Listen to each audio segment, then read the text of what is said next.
Muy buenos días, buenas tardes o buenas noches, dependerá de la hora en que usted vea este podcast de Conexión 21. Yo soy Samael Hernández y me acompaña en esta emisión mi estimado amigo Clemente de Jesús López, que ya ha estado con nosotros. Clemente, buenas noches, ¿cómo estás? Buenas noches, Samael. Buenas noches al auditorio de Conexión 21.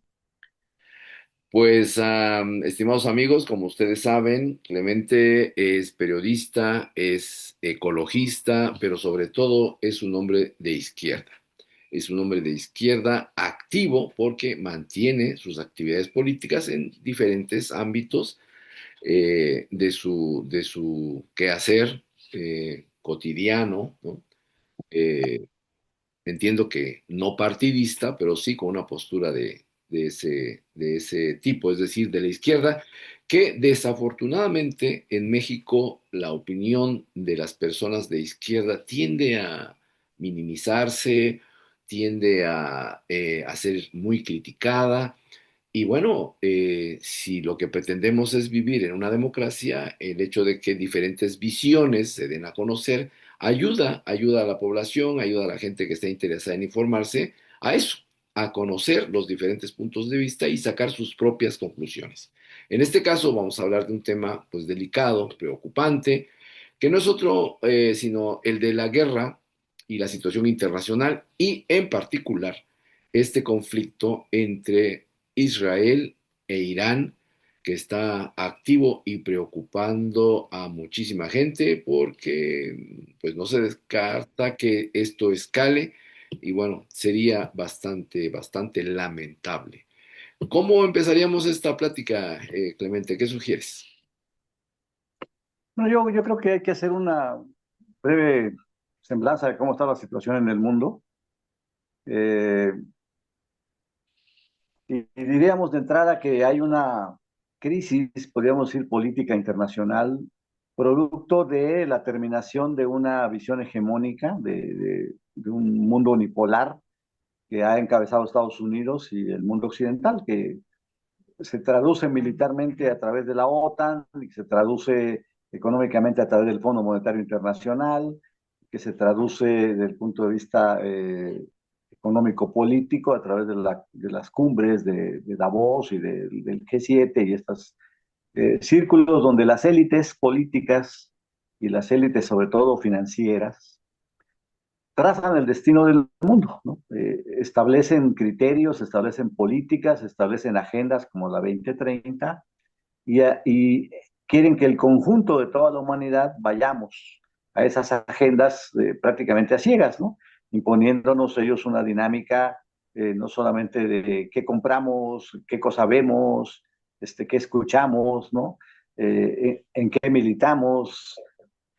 Hay un control, podríamos decir, de esta visión del mundo unipolar, en donde Estados Unidos es el guardián, desde luego, ¿no? El guardián, el gran hegemón, que ahora se encuentra en serios cuestionamientos, ¿no? Hay un conjunto de países, sobre todo eh, estos de los BRICS, ¿no? Podemos decir Brasil, Rusia, India, China, etcétera, que se plantean la construcción de un mundo multipolar, donde se compartan no solamente la tecnología, la economía, el conocimiento científico, el conocimiento sobre el desarrollo de la humanidad. Y obviamente sobre la base de respetar las monedas de cada quien, respetar la idiosincrasia de los pueblos, de sus tipos de gobiernos, sin meterse a pretender establecer un solo criterio de cómo debemos gobernarnos en el mundo, que es lo que han establecido las élites occidentales. Esta contradicción se ha venido agudizando de manera muy fuerte y ha encontrado sus puntos culminantes en estas etapas de las guerras proxy, ¿no? Esas guerras que son impulsadas, eh, donde la OTAN confronta a determinados países, como el caso de Rusia, a través de otro país intermedio, que es Ucrania, y la guerra es prácticamente entre Rusia y la OTAN, no entre Rusia y Ucrania. Hoy se está presentando otro fenómeno donde también Irán se enfrenta a esta coalición, ¿no?, de la OTAN, respaldada aún por otros países que no son de la OTAN, pero que forman parte de la órbita occidental, como el caso de Arabia Saudí, el caso de Irak, el caso Qatar, etcétera. Todos los países que rodean, podríamos decir, la zona de Medio Oriente, donde están siendo utilizados de alguna manera para provocar constantemente a Irán. Y ahí en especial es Israel, la punta de lanza a través de la cual se libra esta guerra proxy, que es parte del proyecto norteamericano de desmantelar, podríamos decir, toda oposición que pueda presentarse en Medio Oriente. Ya lo ha hecho, lo hizo con Irak, lo hizo últimamente con Siria, lo hizo antes con el Líbano, y bueno, le quedan todavía tres países por enfrentar, que son en este caso Irán, que es el más fuerte, eh, Turquía, que sería el siguiente, y desde luego Pakistán, ¿no? Con esto lograrían ellos consolidar su poder económico y global como gran hegemón en la región, y desde luego imponer las dinámicas financieras al mundo, porque no se nos olvide que en todo este conjunto de países, pues hay una gran cantidad de países productores de petróleo, ¿no? Y independientemente de que se impulse la Agenda 2030 de las energías verdes y demás, que es prácticamente una ilusión, el mundo se mueve a través de la energía generada por los hidrocarburos.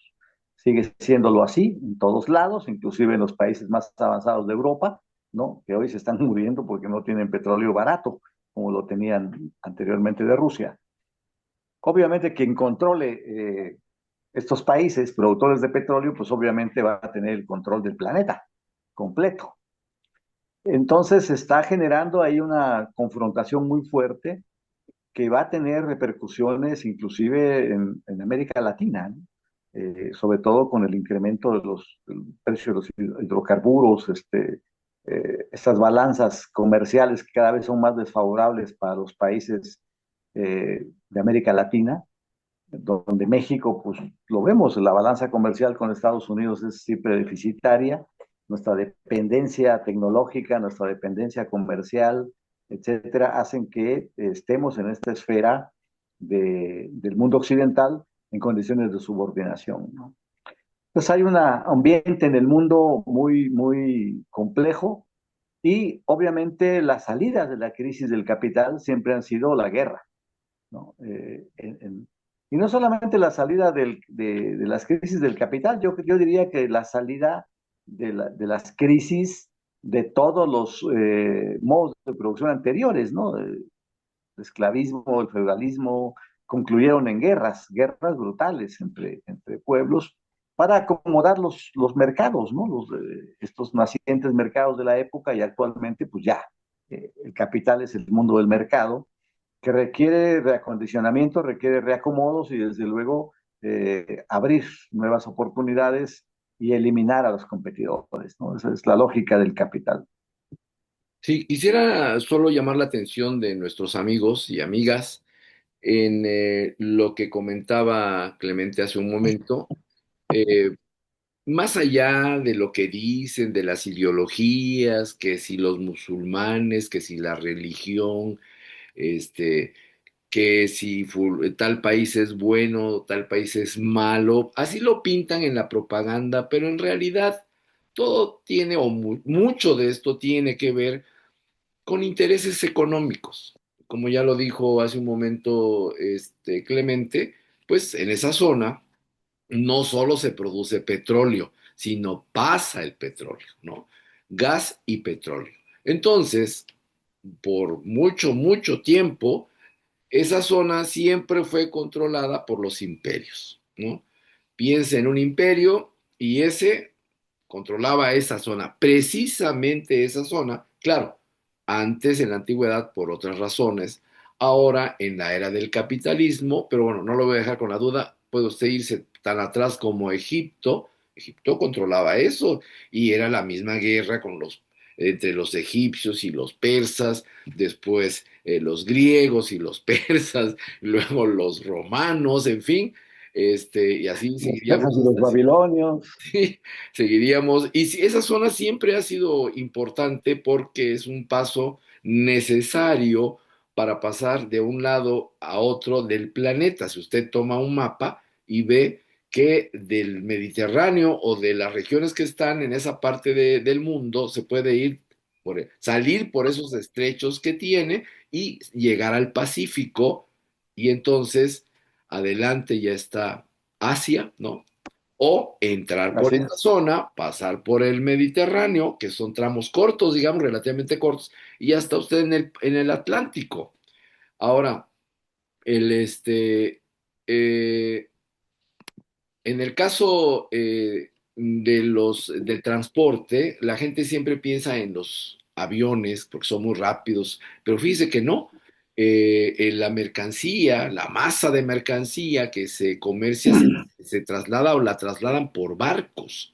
Por Entonces, el barcos. control de los océanos es fundamental. El país que no tiene una flota mercante o una flota militar, digamos, una naval, armada, pues no tiene muchas posibilidades de competir en el mundo. Y con este punto le voy a ceder la palabra otra vez y le voy a apuntar algunas cosas a Clemente, porque cuando estos puntos que están calientes, como Ucrania, en este caso Medio Oriente, Israel e Irán, que ya están en franco enfrentamiento, otros puntos que no vamos a atacar de momento, como Taiwán, por ejemplo, ¿no? O el conflicto Pakistán-India, en fin, el mundo está tenso, pero conviene destacar que en el caso de Israel y de Irán, Estados Unidos había estado presionando a Irán desde hace años para que Irán estableciera un comercio y le comprara a Estados Unidos lo que Estados Unidos vende. Bueno, si fuera un comercio sin malas intenciones, sino con el propósito de compensar, cada país se compensa porque produce una cosa pero no produce otra, y en el comercio pues va obteniendo lo que no produce, ¿no? Pues no habría problema. El problema es que siempre las intenciones de Estados Unidos es que dependan de él, de tal Así manera es. que cuando alguien quiera brincar, le diga, pues entonces no te voy a vender esto y a ver, de aquí a que lo produces pues te vas al fondo. Eso lo hicieron a México, ¿no? Con el Tratado de Libre Comercio esto se fortaleció. México es muy dependiente de la economía de Estados Unidos, ¿no? Entonces es muy complicado que México pueda defender su soberanía porque para Estados Unidos es muy fácil amenazar y llevar a la práctica. Ya cuando eso no funciona, con estas presiones comerciales no funcionan, pues entonces viene lo que están ustedes viendo en Medio Oriente. Pues viene la guerra, como dijo Clemente, está de moda ahí poner a un monigote que hace como que es el que se pelea cuando en realidad el que está atrás es otro, ¿no? Y hasta habla y dice, no, no se peleen, no se peleen, y él atizando el fuego, ¿no? Pero bueno, le doy la palabra a Clemente para que nos siga platicando. Sí, tú has tocado un punto muy importante. Estas guerras Proji, por ejemplo, que hoy se libran, donde Estados Unidos no confronta directamente a los países con los que quiere entrar en guerra, es el resultado de los fracasos militares norteamericanos. Desde la guerra de Vietnam, que perdieron, ¿no? Han perdido todas las guerras siguientes. Es decir, Así es. eh, han ganado batallas momentáneas y estas guerras se han convertido en guerras de desgaste. Recordemos el caso de Irak. Ok, derrotan a Saddam Hussein, etcétera, y ofrecen cambios, libertad y no sé cuántas cosas más que con el paso de los años no se cumplieron. Estados Unidos tuvo que abandonar de alguna manera esa zona invadida, excepto los pozos petroleros que hoy conserva. Eh, Hicieron lo mismo en Afganistán, ¿no? No se nos olvide que ahí también en Afganistán duraron muchos años, ¿no? Eh, eh, y prácticamente todas las batallas las han ido perdiendo al final. ¿Qué pasa? ¿Por qué Estados Unidos sigue teniendo en gran medida este papel hegemónico?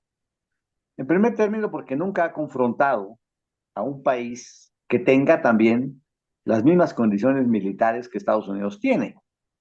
Es decir, ellos tienen las bombas nucleares, ¿no? Tienen 4.700 más o menos bombas nucleares contra 6.000 y cacho que tienen los rusos.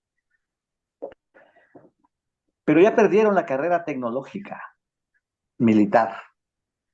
Se creyeron tanto que eran el hegemón, que sus aviones podían bombardear indiscriminadamente a pueblos desarrapados donde sus milicias estaban armadas con AK-47 y una que otro disparador contra algún, alguna avioneta o contra algún helicóptero, ¿no? Bazucas pequeñas y armamento menor, de alguna manera, de milicias, de guerrillas, y pues los arrasaban, ¿no? Inclusive se daban el lujo de recrear estos triunfos a través de un conjunto de películas que hacía Hollywood, ¿no?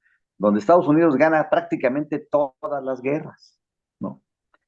Sin embargo, en la vida real, cuando se ha enfrentado a guerras de largo desgaste, aún contra este tipo de milicias, pues termina siendo derrotado, termina abandonando esas guerras, porque no se nos olvide que el pueblo norteamericano tampoco es tonto.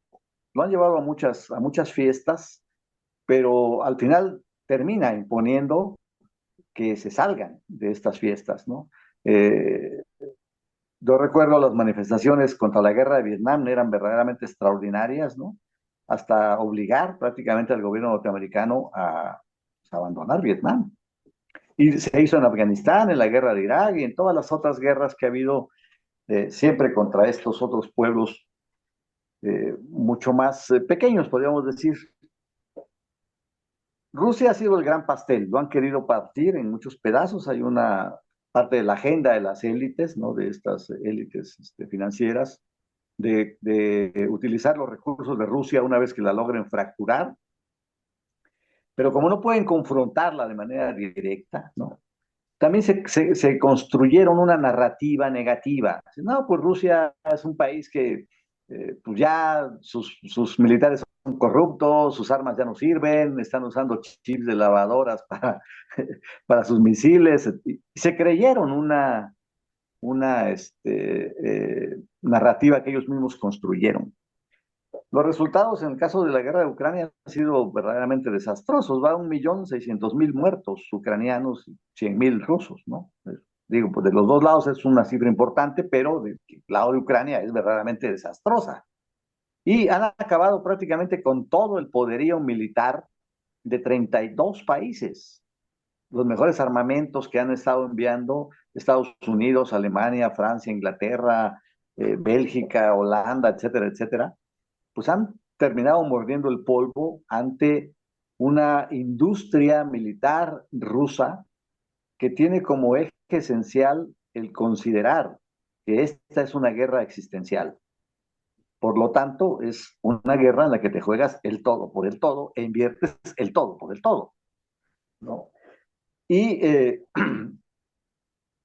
va a ser muy difícil que logren el objetivo. Rusia va a ganar la guerra de Ucrania. Si se abre otro frente como el que está abriendo ahorita en Israel, seguramente va a terminar engulléndose toda Ucrania, ¿no? Y va a generar un colchón importante para garantizar su seguridad. Pero dejemos ahí este tema de Rusia y pasemos al asunto de que ahorita está más caliente, que es el tema de Israel. Israel igual tiene parte de su agenda, no es sola de él, sino también de Estados Unidos, el de ir desarticulando a todos los países, ya sea autocráticos o democráticos o como se gobiernen. Eso no les importa cómo se gobiernen, lo que les importa es los recursos naturales que estos países tienen. Y entonces Israel pues tiene el gran proyecto del Gran Israel, ¿no? Tienen ahí todavía una fundamentación bíblica incluso de expandirse y de extenderse y de apoderarse prácticamente de todos los territorios que ellos consideran eh, es la tierra prometida, ¿no? Y todos conocemos el régimen sionista que existe en Israel, ¿no? Donde hoy les dicen pues, los mataniños, ¿no? Porque se la pasan matando a los niños, la verdad. Eh, siempre ha pretendido combatir a Irán. Ese es un asunto de origen, porque ahí está desde el punto de vista espiritual, podríamos decir, quién realmente es el pueblo elegido. No se nos olvide que Darío el Grande, persa, cuando fue rey de Persia, él libró una guerra contra los babilonios para liberar al pueblo de Israel. ¿Sí? Ciro reconstruyó Jerusalén, ¿no? Y Ciro de alguna manera fue el artífice, podríamos decir, de este mandato divino, bíblico, de ser el liberador del pueblo de Israel. Eh, y eso, pues obviamente Israel no lo puede aceptar, ¿no? O sea, es como negarse a sí mismo de que son el pueblo elegido. Esta es la parte, podríamos decir, filosófica de que orienta toda esta eh, guerra. Por un lado hay un cristianismo, podríamos decir, musulmán, de alguna manera, que reivindica al Jesús histórico, al Jesús humano, y este otro mito, ¿no?, que nos han construido desde el judaísmo, ¿no?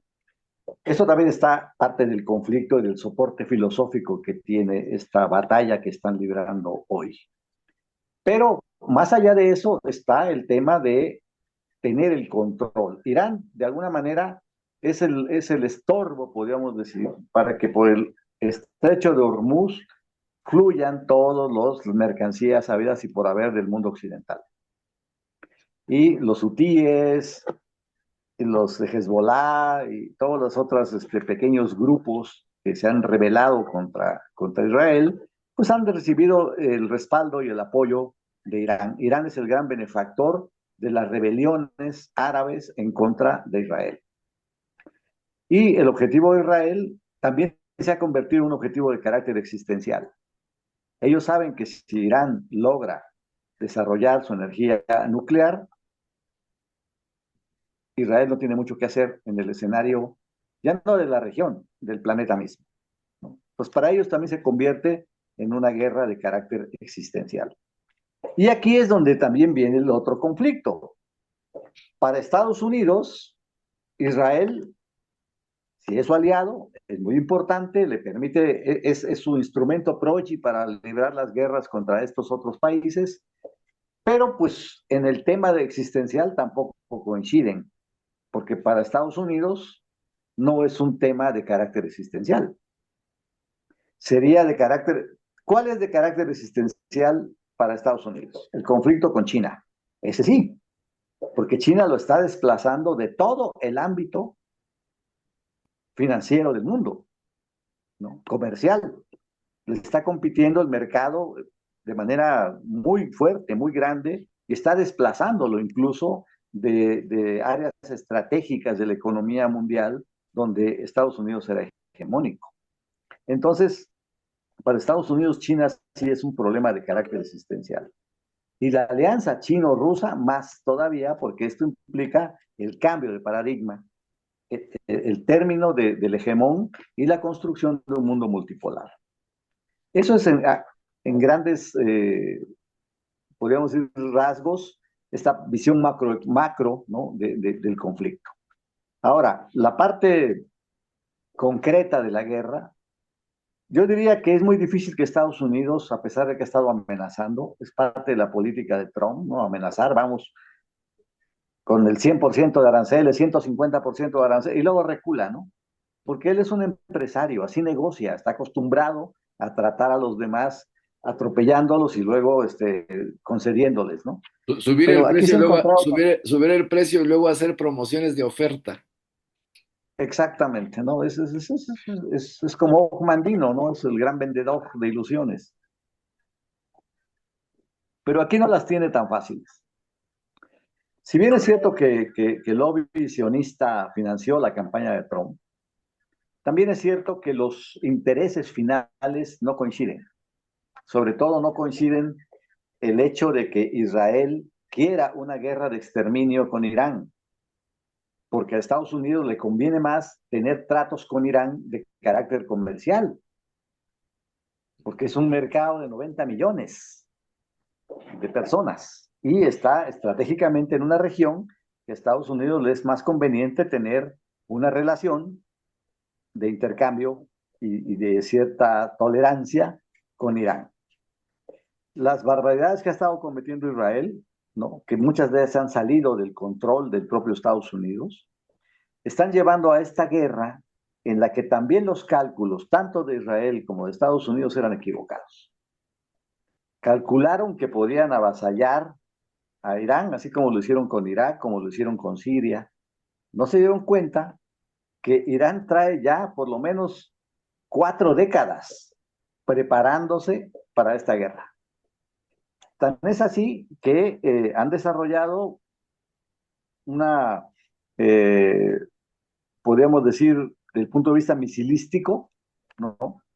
Tienen un gran desarrollo en sus capacidades militares, ¿no? Han desarrollado misiles hipersónicos como el Fatah, que no pueden controlarlos. Hoy veía hasta cierto punto en tono de burla cómo declaraba Trump que ya tenían el control del espacio aéreo, al mismo tiempo que estaba lanzándoles nuevos misiles Irán y estaban impactando prácticamente todos en Israel, ¿no? ¿Por qué? Porque lanzaron misiles hipersónicos. Y no hay tecnología en el mundo occidental hoy que pueda detener a los hipersónicos, hasta el No, momento. y menos con Posiblemente mañana. y menos con esos lanzamientos masivos que hace Irán, Así es. masivos, ¿no? Las reservas de misiles de Irán hasta diciembre del año pasado se calculaba que podía tener 90.000 misiles en sus reservas. Ahorita ha lanzado alrededor de 1.500, ¿no? No muchos. Entonces tiene para tener un buen rato lanzando misiles. La invasión por tierra es literalmente imposible. Es un territorio bastante grande, ¿no? Quedarían muy expuestas las tropas que vayan por tierra, ¿no? Incluso también las tropas iraníes que vayan hacia Israel por tierra. Pero no se descarta esta posibilidad. ¿Cuál es la posibilidad que tiene Estados Unidos? ¿No? Obviamente el control del espacio aéreo, que de nada sirve porque no pueden detener los misiles, ¿no? El bombardear indiscriminadamente Irán, como ya lo están haciendo, pero mientras no utilicen armamento pesado, bombas muy pesadas, ¿no? Como las que lanzan los bombarderos B-2, que son bombas muy grandes, especializadas para penetrar búnkers, va a ser muy difícil que le hagan daño real a las instalaciones militares iraníes. Irán le apostó a tener todo bajo tierra. Por eso no tienen aviación. Su aviación es muy pobre. Sus aviones son estos, los F5 y los F12 o F15, ¿no? Que son ya obsoletos, podríamos decir, para estas guerras actuales, modernas, ¿no? Inclusive los F-35 de Estados Unidos no pueden competir con un Sukhoi 57 de Rusia, por ejemplo, ¿no? Son derribados con mucha facilidad. Los mismos iraníes han derribado ya 4 de los F-35 gringos, que son lo más avanzado que tiene tecnológicamente Estados Unidos en materia de aviones de guerra. Entonces ahí vamos a encontrarnos, si Estados Unidos se mete, se va a meter en un verdadero enjambre de abejas del que no va a poder salir en años. Y se va a hacer una guerra muy prolongada. Porque además aquí hay otros actores que no van a permitir ni que se descabece al régimen iraní, ni que se sustituya por un régimen títere. Y es el papel de China, en este caso. En específico de China más que de Rusia, porque el principal comercio que hoy tiene Irán es con China. Y muchos de los grandes proyectos de la ruta de la seda y de todo lo que están planteándose como desarrollo futuro de esta parte del mundo, tiene que ver, obviamente, con Irán. Ahí hay una enorme cantidad de intereses chinos en la región, no solamente en Irán, también en Irak, también en Siria, también en Libia, ¿no? Inclusive en Qatar, en Arabia Saudí, etcétera. China ya ha penetrado esta región y en Irán tiene el principal soporte. Y luego está la alianza estratégica que tiene Rusia con Irán. No se nos olvide que Irán ha estado proporcionándole a Rusia justamente misiles para la guerra de Ucrania. Y obviamente también hay un paquete destinado ya a Irán de los Sukhoi 57 que equilibrarían este actual control supuesto que tiene Estados Unidos sobre el territorio iraní. Entonces vamos a ver una batalla larga, ¿no? Lo que sí es seguro es que de esta batalla Israel va a quedar prácticamente desarticulado. No tiene forma. Es un territorio muy pequeño. Eh, Geográficamente es muy pequeño Israel. No es una frontera directa con Irán, está muy lejos, está a 2.000 kilómetros de Irán, Ujú. ¿no? Y tampoco tiene actualmente la capacidad de producción a escala de guerra como si la tiene Irán de armas, ¿no? En este sentido, solamente depende prácticamente de Estados Unidos, pero Estados Unidos, todo lo que le pueda proporcionar a Israel lo tiene que traer de otros lados.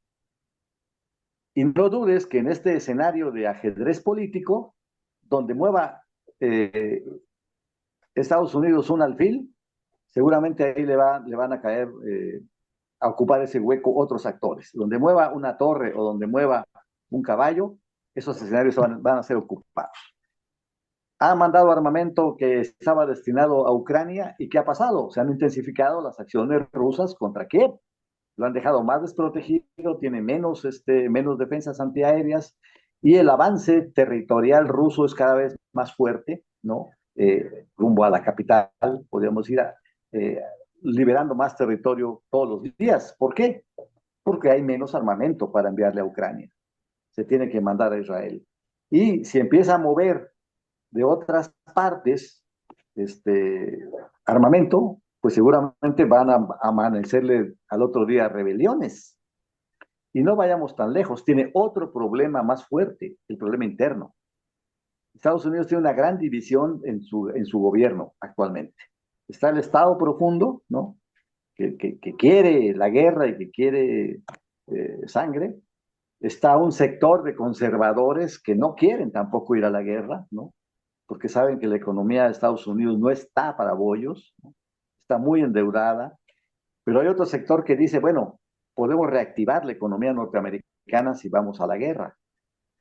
Pero este sector es más pequeño porque es el sector militar, es el sector que tiene las concesiones de la fabricación de armamento, ¿no? Lockheed Martin y otras empresas armamentísticas. Pero el pueblo norteamericano no quiere la guerra. El pueblo norteamericano quiere empleos, el pueblo norteamericano quiere encontrar sus hospitales con servicios, con médicos, con medicamentos. Están pasando una crisis de salud muy grande en Estados Unidos. Están pasando una crisis de empleo muy fuerte y también una crisis agrícola. Si a esto le sumamos la confrontación con los migrantes, la confrontación con los grupos científicos, con las universidades, pues tenemos un escenario también convulsionado interiormente en Estados Unidos y una confrontación muy abierta entre los demócratas y los republicanos.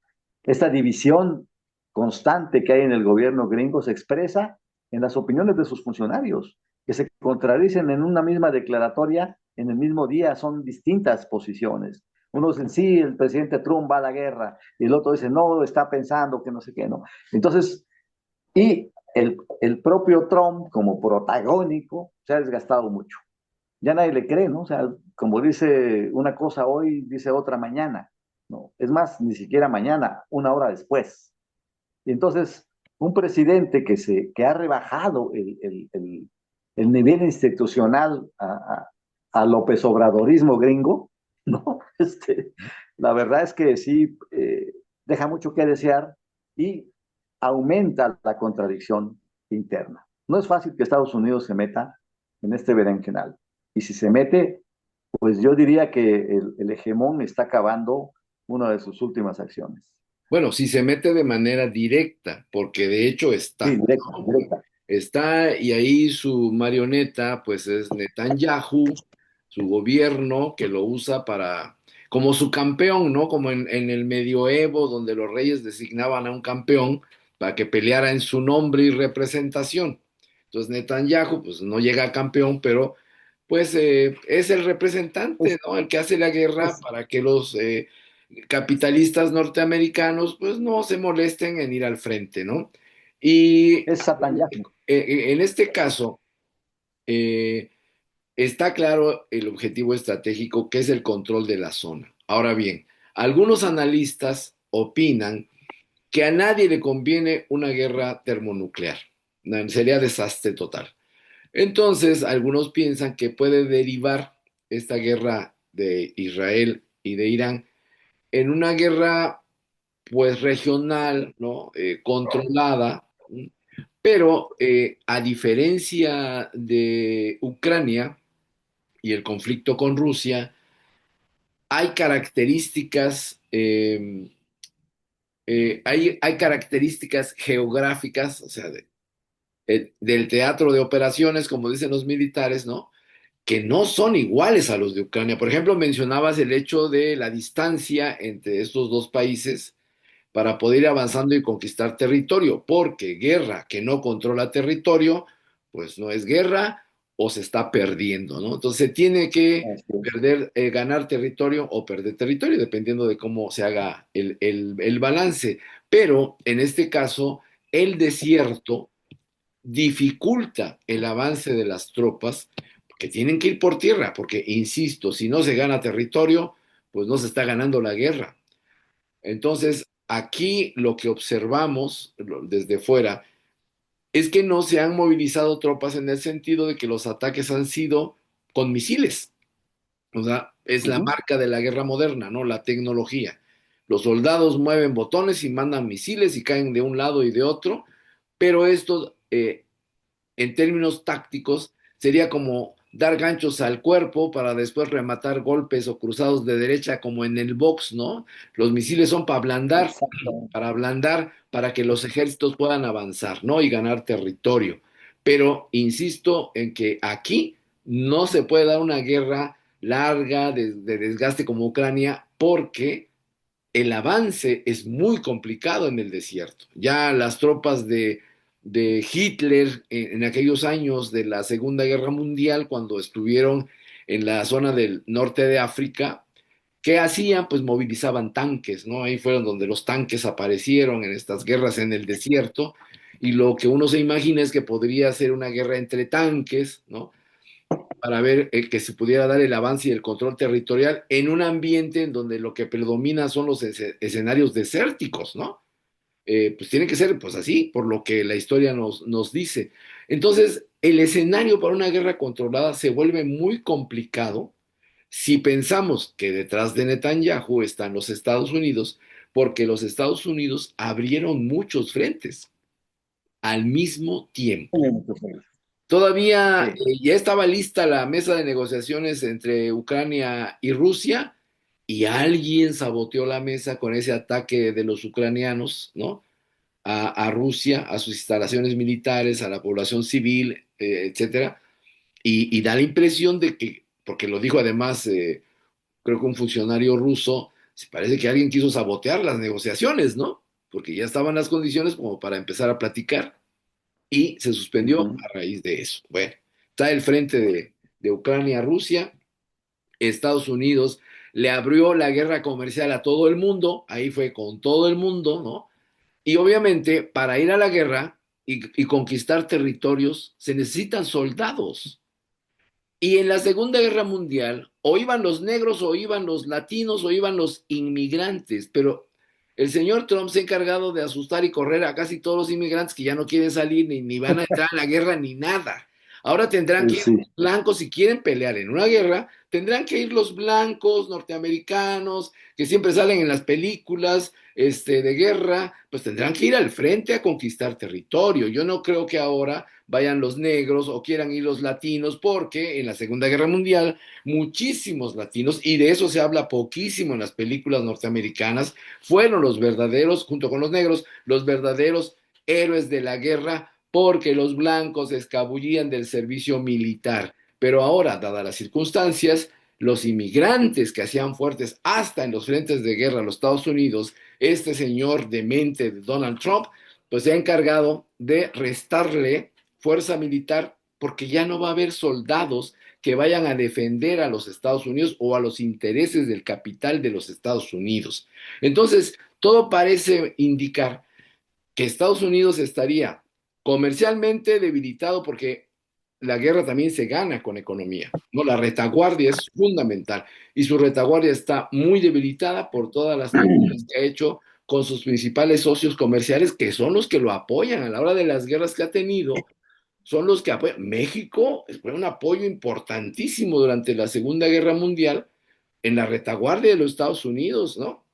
El famoso programa de los Claro. braceros y todo esto, que la gente poco conoce, pues era un apoyo directo. Y ahora no creo que México, bueno, eso me imagino yo, no lo sé, pues dada, si se abre una confrontación donde Estados Unidos entre abiertamente a la guerra del lado de Israel contra Irán, ¿quiénes van a ir a conquistar el territorio? Porque si se siguen lanzando bombas, esa guerra no va a terminar bien porque ambos bandos se van a desgastar terriblemente y a la hora de avanzar en el territorio, pues será el que tenga mayor población y en este caso quien tiene mayor población es Irán, ¿no? O sea, tiene más Así es. soldados para ganar territorio, por ejemplo. Y eso es muy peligroso. Tendrían que haber tropas de, ¿qué te imaginas, Clemente? De Alemania, de Estados Unidos, de Francia, que todos tienen, pero puros viejitos. Todos los europeos que estarían en activo serían también inmigrantes. Y ahí en Sí, Francia, por claro. ejemplo, hay muchísimos musulmanes, ¿no? ¿Tú cómo verías un escenario así como el que estoy esbozando en mi imaginación perversa? No, de hecho, es un escenario eh, bastante viable. Mira, aquí hay otro actor que, como dijera Marx, da tristeza verlos como hojas de árboles caerse del árbol de la historia, ¿no? Europa, que ni picha, ni cacha, ni deja batear. Europa va a ser la primera afectada en esta guerra. Si Irán tiene la carta del estrecho de Hormuz y tiene el apoyo de los hutíes que de por sí traen asoleados a todos los que pasan por ese estrecho, Ujú, ¿no? Si Irán cierra el estrecho de Hormuz, porque inclusive ya amenazó con minarlo, meter minas en esa zona del mar, pues prácticamente estrangulas a Europa. Claro, le pegas a China, pero China puede aguantar finalmente, no tiene, en sustitución del petróleo iraní, pues tendría más petróleo ruso, sí. ¿no? En este equilibrio. Ujú. Pero Europa no tendría petróleo de nadie. ¿Y cuánto puede aguantar la economía europea? ¿No? Ya estamos entrando a etapas donde se requiere la energía para calentar los hogares y muchas otras cosas, y para echar a andar la industria, toda la industria europea depende del gas y del petróleo. E Esa es Israel la tampoco verdad. tiene petróleo y ya sus instalaciones petroleras No, fueron destruidas. están poniendo en la torre a sus refinerías, entonces eh, Irán tiene esa carta todavía. Obviamente puede ser también una carta que pueda ser ocupada por Estados Unidos, o sea, en un golpe de mano, tratar de tomar esa parte del territorio del estrecho de Hormuz. Pero aquí hay otro factor adicional, ¿no? Pakistán. Pakistán ya dijo claramente que si se invade Irán, ellos lo van a apoyar y le van a proporcionar armas nucleares. Y Pakistán tiene armas nucleares, ¿no? Bastantes. Y hay que anotar No para tantas como... nuestros amigos que nos ven que Estados Unidos ha amenazado a Pakistán y, Así es. y Pakistán Porque está en a su la defensa. lógica, en la lógica de Israel, en la lógica de Estados Unidos, están, nos echamos a Irán, vamos por Turquía y seguimos con Pakistán. Esa es la lógica, ¿no? Eso. Quieren acabar con el mundo musulmán. ¿Por qué? Porque de alguna manera el mundo musulmán Bueno, siempre se está oponiendo menos a con los los intereses sauditas, occidentales. que ¿Eh? ese es otro elemento interesante, ¿no? Sí, claro. Arabia Saudita. Ellos, Arabia Saudita. Arabia Saudita está ahorita en una situación, siempre han sido aliados de Estados Unidos, pero ahorita están en los BRICS, también están han estado jugando del lado ruso, están en la parte de la OPEP, acuerdan con Rusia los precios del petróleo, etcétera, etcétera, y han estado jugando el mismo papel que Turquía, ¿no? Están en la OTAN, pero también nos presentamos de mediadores del otro lado, permitimos esto, permitimos lo otro, y esta política, así como la que jugaba Echeverría en su momento en México, ¿no? De tercermundista, así están Arabia Saudí, están Turquía, ¿no? Ujú. Esta posición veleta que finalmente se van a acomodar con que vaya a ganar, ¿no? Eso ellos son muy buenos para eso. Pero yo no creo que Estados Unidos termine involucrándose. Así, al menos de lleno, no creo. Va a seguir ahí apoyando, mandando aviones, cisterna, etcétera.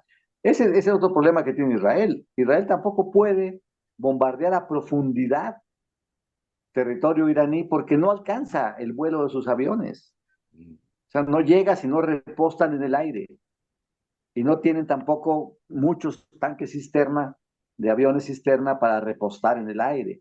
Pues tiene que ser Estados Unidos, Inglaterra y Francia, creo que son los únicos que tienen, para poder repostar.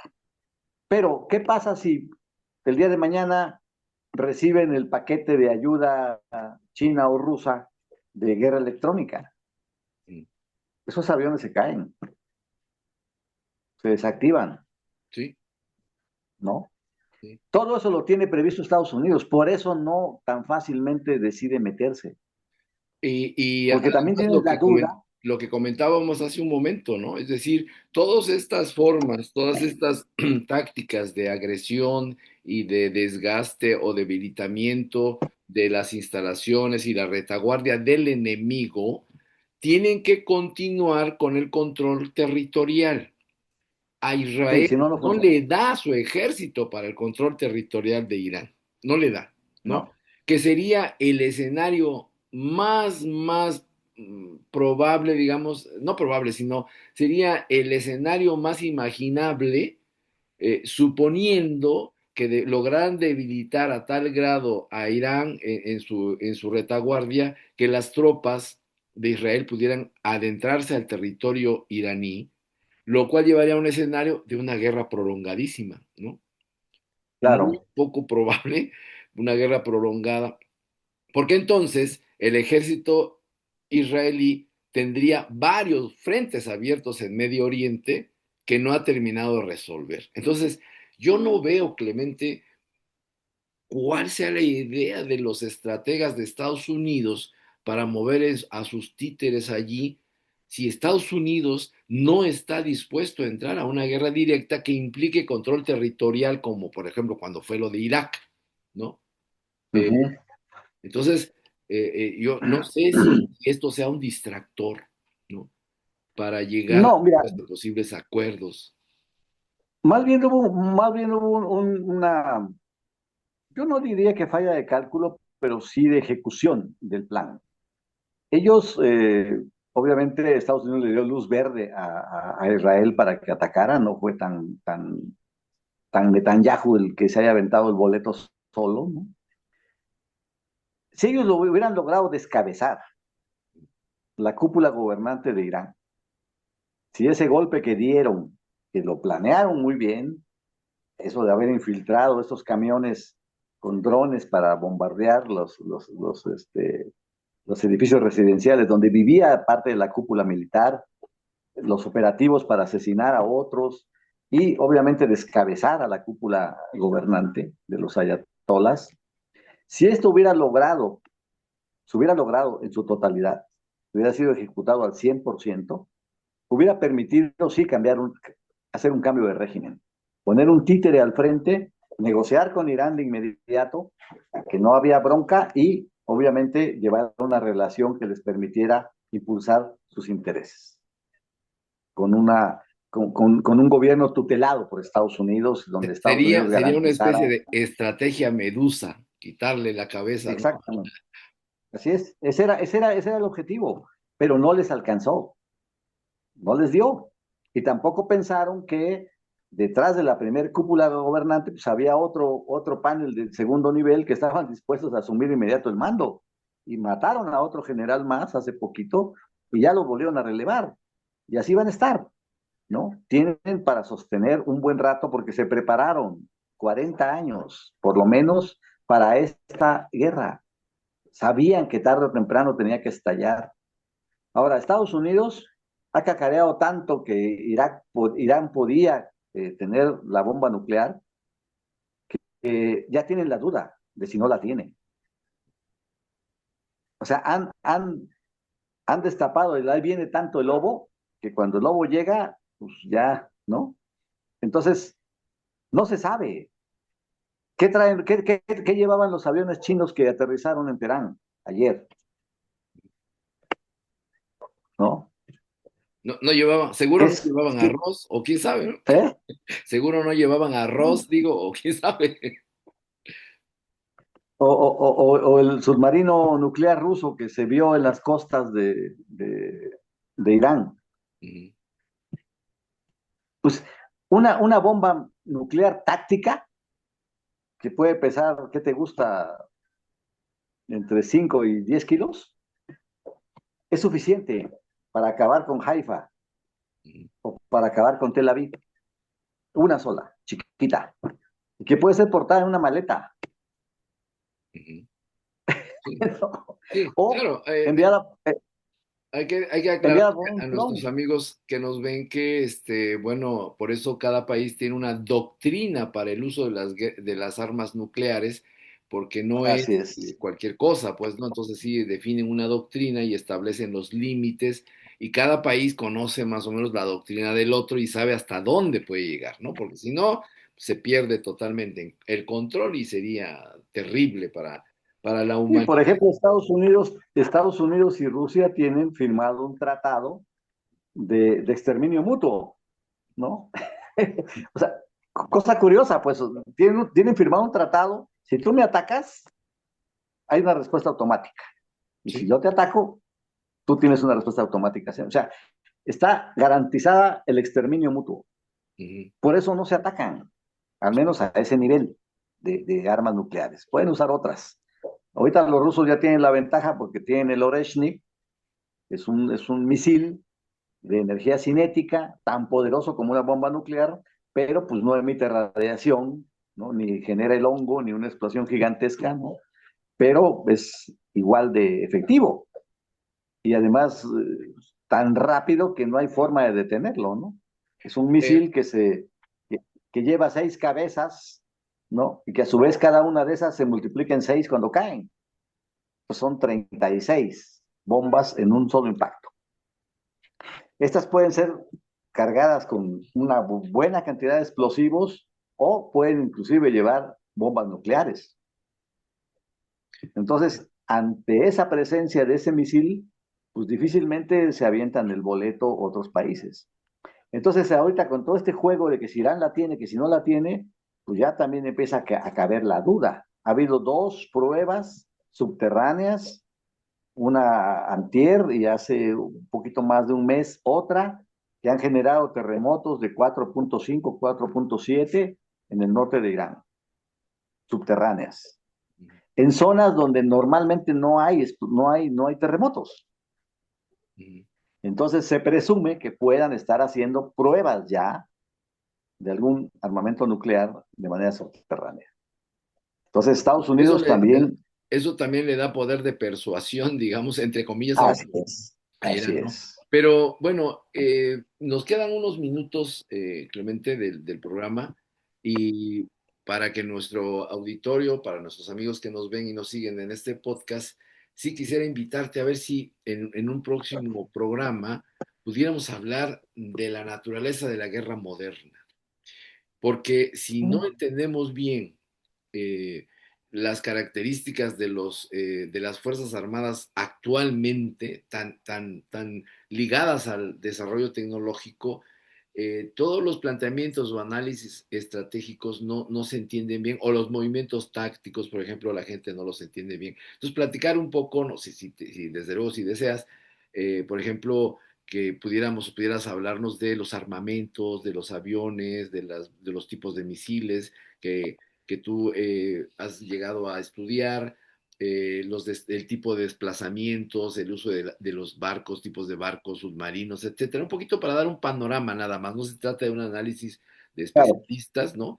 Sino darle una idea a nuestro público de cuando hablamos de una guerra moderna, una guerra actual, comparada, por ejemplo, con no sé, la Segunda Guerra Mundial, este, ¿de qué estamos hablando realmente? Porque de pronto se cruzan las líneas de que no, que las bombas atómicas, sí, sí, pero las bombas atómicas tienen un efecto que sería totalmente desastroso, como dijiste hace un momento, es que en Estados Unidos y en Rusia saben perfectamente bien que lanzarse guerras es aprieta el botón y vete a tu casa porque ya se acabó la guerra, ¿no? Todos van a desaparecer. Entonces, esas cosas a veces se quedan como en el imaginario, pero entonces, ¿qué papel estratégico juegan ese tipo de bombas si no se van a usar en una guerra moderna? Y entonces, ¿cómo se gana realmente una guerra moderna? Porque no hemos tenido afortunadamente una guerra en estos tiempos. ¿Te gustaría el tema? ¿A pensarlo? Claro que sí, me encantaría, me Bueno, encantaría. entonces, como ya tenemos pocos minutos en el programa, ¿cuáles serían tus reflexiones para ir cerrando este podcast? Bueno, yo creo que del resultado positivo o negativo que se genere una vez que concluya la guerra, las guerras, tanto la de Ucrania como la de Irán-Israel, vamos a estar ya ante el escenario de un mundo distinto. Un mundo distinto donde el gran hegemón perdió la iniciativa, ¿no? Ya no logró imponer aún ganando la guerra de Irán, por ejemplo, no va a ganar la otra, no va a ganar la de Ucrania, eso ya está claro, esa no la puede ganar. Eso cambia el escenario del planeta. Eh, y obviamente le va a quedar una batalla final todavía al imperio que librar, que es la batalla con China. Y obviamente el próximo será Taiwán, sin duda. Van a reforzarlo, van a prepararse para hostilizar a China, provocarla y desde luego entrar en este choque final. Pero eso también sería, a mi juicio, el fin del mundo que conocemos occidental, en términos de control económico, social, político, cultural del planeta. Cada vez son más los países que se agrupan en torno a opciones de alternativa. Yo lo veo como el caso en chiquito de Oaxaca con sus autonomías municipales y sus usos y costumbres, y, ¿no? Que tienen un sistema electoral diferente, que se autogobiernan de alguna manera. Eso es lo que está pasando en el mundo, ¿no? Ya no aceptan ser regidos por la doctrina occidental que establece cómo debe ser la democracia, cuándo debemos votar, por quiénes debemos votar, cómo podemos votar y qué debemos comprar, qué tenemos que comer el día de hoy, cuántos relojes tenemos que comprar al año, cuántos teléfonos tenemos que cambiar. O sea, ese mundo controlado de la Matrix, que se le llama, este control de la Matrix, donde no nos podemos salir porque es el dominio hegemónico del gran capital, ¿no? Del capitalismo financiero, imperial, se va a romper. Se va a romper, está implosionando, ¿no?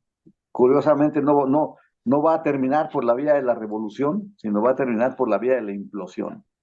El choque interno del desarrollo de sus fuerzas productivas está generando que la desigualdad interna de estos países occidentales cada vez sea mayor. Y muchas de las élites hoy gobernantes, estas draconianas que gobiernan el mundo, erigidas hasta por mandato divino, podríamos decir, van a sucumbir en los próximos procesos.